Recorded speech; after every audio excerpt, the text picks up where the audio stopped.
Today we're working on this Kohler Command single cylinder vertical style engine, which is usually the model number of CV, which stands for Command Vertical. So on this one, this is off of a John Deere, and it needed a governor.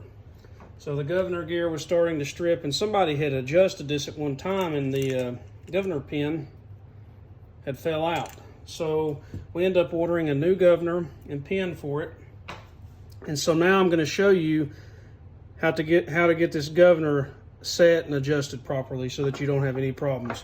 So the way that I normally do this, you've got this governor shaft here. You want to bottom it out against this pin on the governor. And then over here on the side, you've got this lever that goes and connects to the throttle rod that goes to the carburetor.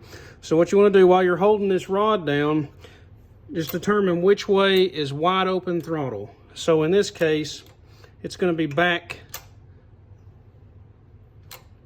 towards the back, the rear side of the engine. You're going to push it down. So that is full throttle. While this pin's pushed down and this is pushed back at full throttle, then you want to tighten your nut down. And in this case, it's a 7/16. Just get it good and snug so the governor rod doesn't move on it. And now you have plenty of movement.